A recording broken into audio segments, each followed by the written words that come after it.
Packing for your SUP touring expedition can be a daunting prospect due to the amount of kit you can potentially need to take with you, particularly if you're going overnight. Packing in the right way can make the whole expedition a lot simpler and more enjoyable. In this fourth part of our SUP Border Getting Started SUP Touring and Exploring series, we're going to look at how to correctly pack the gear you need into the various bags you might be taking with you, as well as showing you the best ways we have found to pack the gear onto your board. Make sure you check out previous parts of this series. In part 1, we looked at what SUP touring is and how you can get involved. In part 2, we help you understand how to plan your trip, and part 3 talks you through what kit you should consider taking. If you're really getting into SUP touring and exploring, make sure you check out the additional features on SUP Border Pro as well. It's important to mention that how you pack your gear is a very personal choice. My guidance is based on my experience. You may like to personalise your own packing to make it work for the best way for you. As I explained in the bag section of the What Kit to Take video, I like to take one main bag, a grab bag, and then a waist pack with me. Sometimes I also like to have one other bag, but only if I really need to. I limit the number of bags to ensure I can carry all my bags, board and paddle when portaging. I also make sure my main kit bag can be carried on my back as well. If I know I'm not doing any portaging, I'll consider using more bags if I need to. When packing up your gear, the key is to be organised and logical.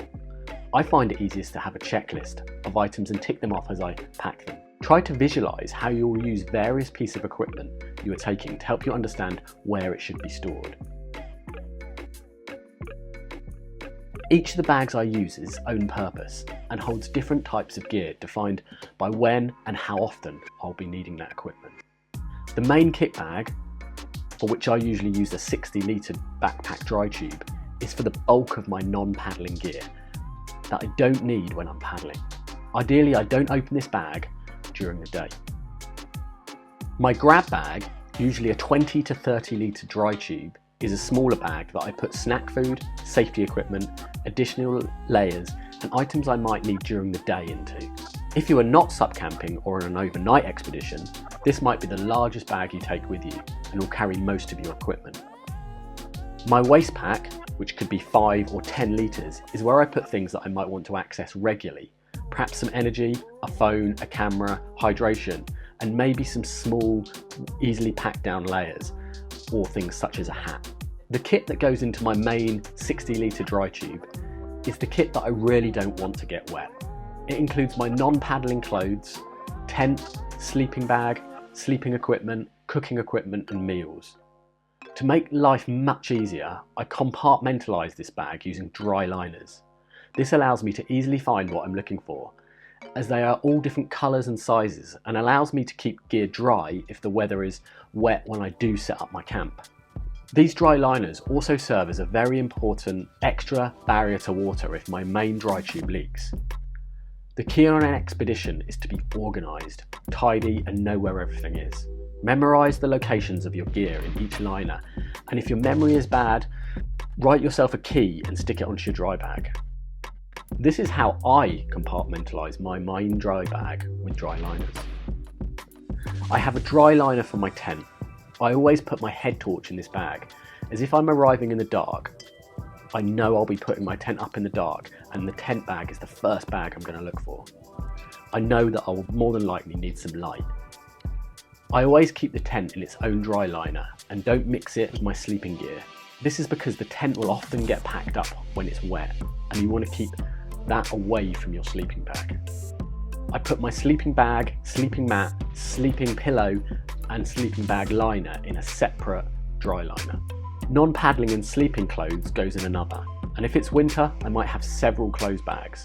When I get to my camp and I have pitched my tent, I always know the colour of the 2 bags that I need to find and need to be thrown inside the tent, and will allow me to set up my bed and get into a change of clothes quickly. If your sleeping bag and sleeping mat is bulky, you may find you have to use multiple dry liners to efficiently fit everything into your main kit bag without leaving huge spaces.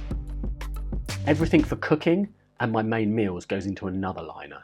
This includes cooker, gas, utensils, lighters and meals. I separate foods into clear, zippable freezer bags to help me find what I'm looking for, as well as making sure that things like tea bags and coffee sachets keep dry when cooking outside. I keep electronics in another liner. This might include charging blocks, cables, spare head torch batteries, things that I know I won't need during the day. Once all this gear is packed, if there is more space, I put paddling gear that I'm not planning on using during that day on top of everything. This is particularly useful if your expedition is in a location where weather might be different one day to the next. Perhaps on one day it's really wet, so you want to use some of your waterproof trousers and jackets, but the next day it's sunny and they won't be needed.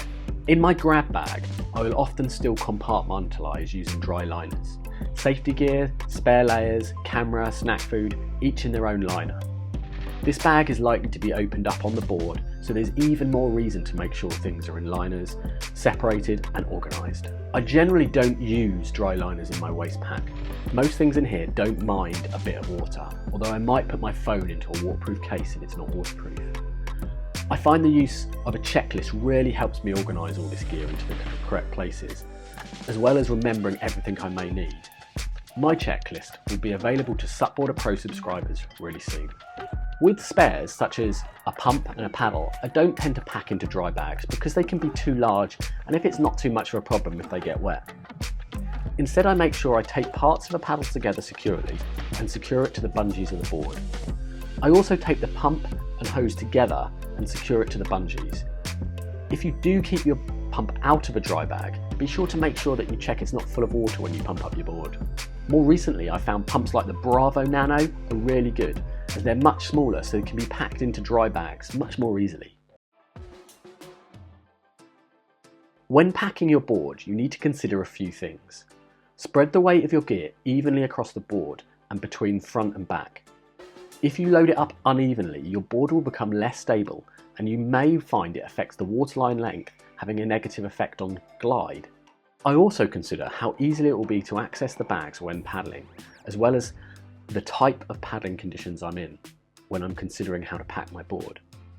Again, it's a very personal choice, but I found that the following works really well for me.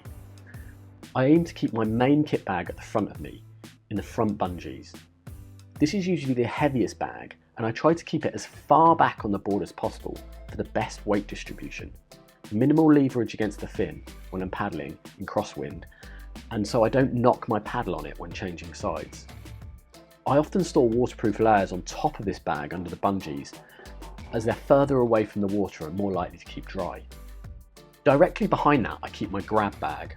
I attach this using a strap to the bungee deck pad points.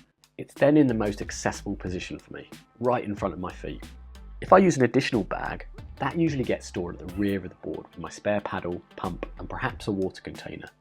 Sometimes, when I've been paddling without rear bungees, I store my water container next to my main kit bag at the front, taking care to maintain sideways weight distribution.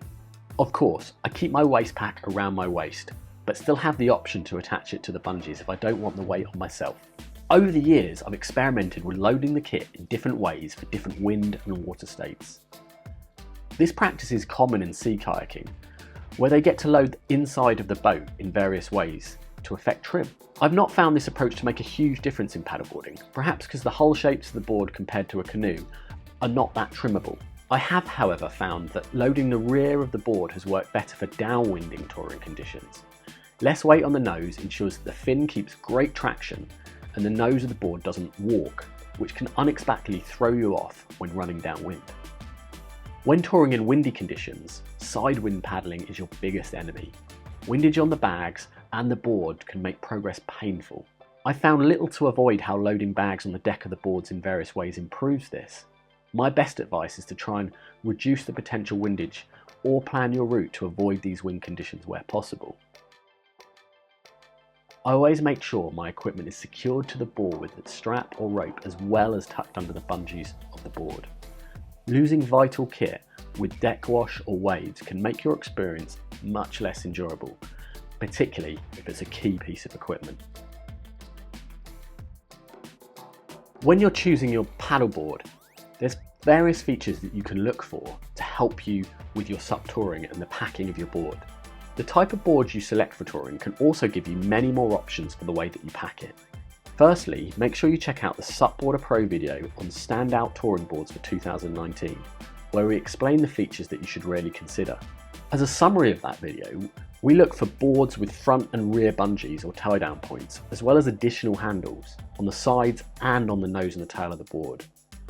Not only do these features give you more places to store your gear, but they give you further options when loading up the board.